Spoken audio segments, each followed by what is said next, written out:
Hello મિત્રો, આજે આપણે જાણીશું નરેન્દ્ર મોદી સાહેબના ઇતિહાસ વિશે।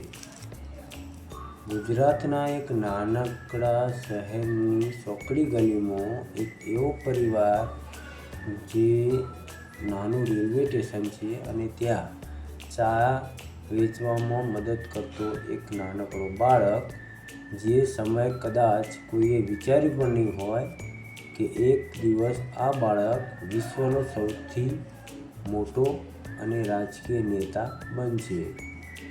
આ છે નરેન્દ્ર મોદી સાહેબની કહાની, મતલબ પોતાની આત્મકથા। 17 સપ્ટેમ્બર 1950ના રોજ ગુજરાતના વડનગરમાં નરેન્દ્ર મોદી સાહેબનો જન્મ થયો હતો। વડનગરમાં નરેન્દ્ર દામોદર દાસ મોદીનો જન્મ થયો। એમના પિતાનું નામ દામોદર દાસ મૂળચંદ મોદી હતું અને માતા હીરાબાઈ મોદી હતું। સામાન્ય પરિવારમાં રહેતા આ બાળક પરિવારની આર્થિક સ્થિતિ મજબૂત નહોતી, પરંતુ બાળપણથી જ તેઓ જવાબદારીનો અનુભવ થયો હોય એવું જીવન જીવતા।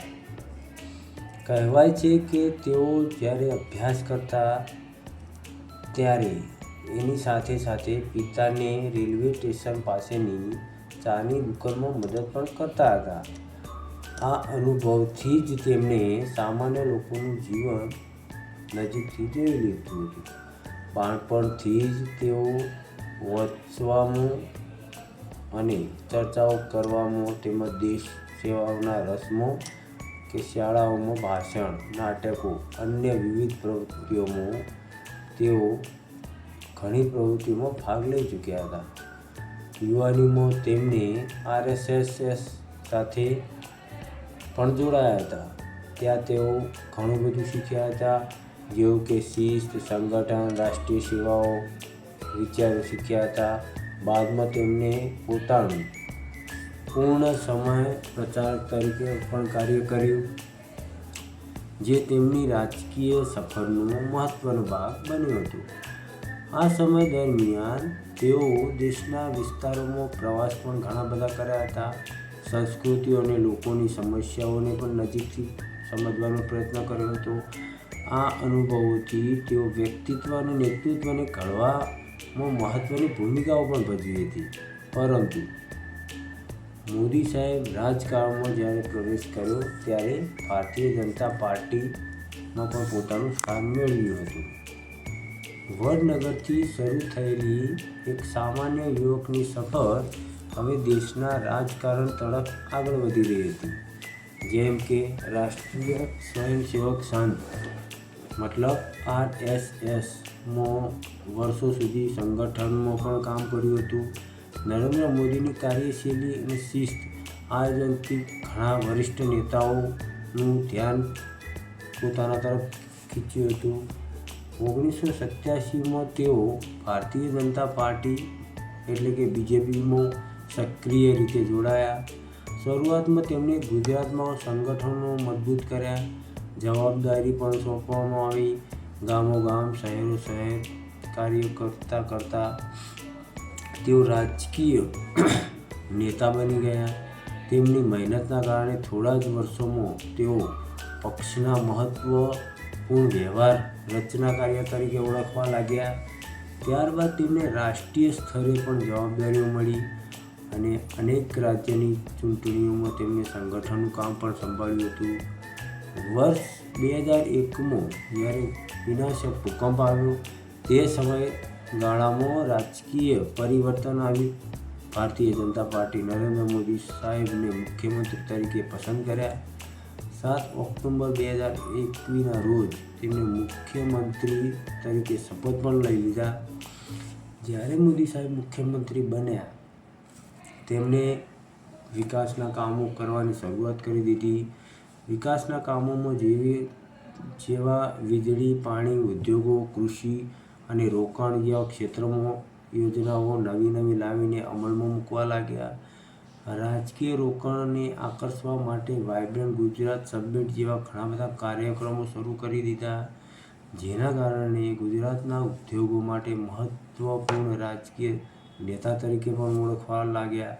પરંતુ 2002માં ગુજરાતમાં ભયંકર સાંપ્રદાયિક રમખાણો જ્યારે ઘટનાઓ ઘટવા લાગી, સૌપ્રથમ દુઃખદ ઘટનાઓમાંથી ઘણી ઘટનાઓ જે એક ગણાય છે રમખાણો, લોકોના જાન પણ અને ભારે નુકસાન પણ થયા હતા.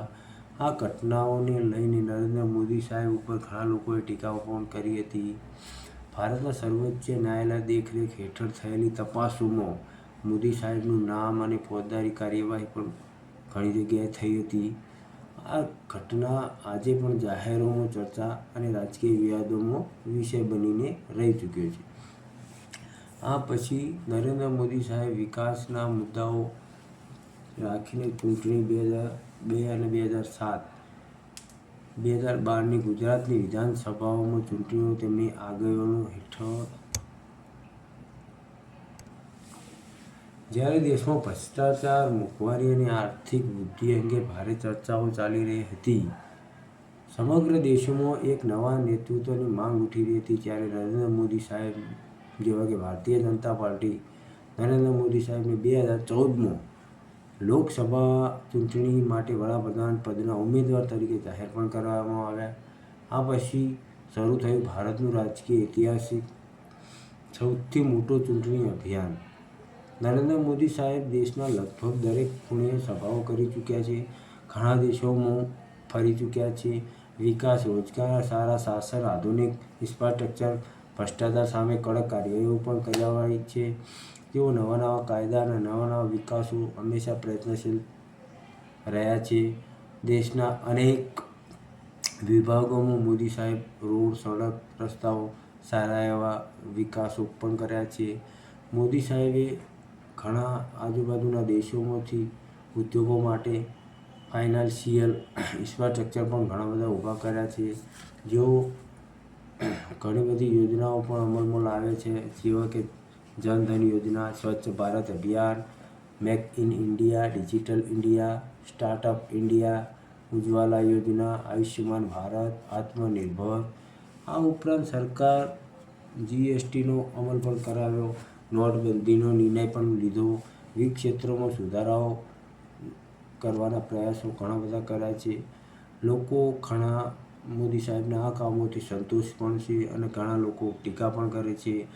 બંને પક્ષ અલગ અલગ પ્રકારના હોય છે, પરંતુ રાજકીય નેતા વિકાસોના કામો તરફ ધ્યાન વધારે દોરતા હોય છે. પછી 2019ની લોકસભા ચૂંટણીમાં ભાજપ ફરીથી બહુમતીથી સત્તામાં આવ્યું. નરેન્દ્ર મોદી સાહેબ બીજી વાર વડાપ્રધાન બન્યા. ત્યારબાદ સરકારે જમ્મુ કાશ્મીરમાં કલમ 370ના મોટા બંધારણનો ફેરફાર કર્યો, જે દેશમાં ચર્ચાનો વિષય બન્યો.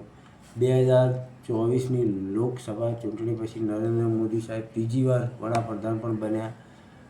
આ ભારતના રાજકારણમાં લાંબા ગાળાના પ્રભાવશાળી નેતા તરીકે દેશ વિદેશોમાં એમની ઓળખ મજબૂત બની ગઈ. આજે નરેન્દ્ર મોદી સાહેબ વિશ્વના સૌથી પ્રતિષ્ઠિત નેતાઓમાંના એક છે, જે દરેક દેશના કોઈપણ નેતા કે કોઈપણ દેશની પબ્લિક સામે નરેન્દ્ર મોદી સાહેબનું નામ ઉજ્જવળ છે, કે જેઓ વિશ્વમાં પ્રસિદ્ધ છે, જેમને કોઈ ના ઓળખે એવું બની શકતું નથી.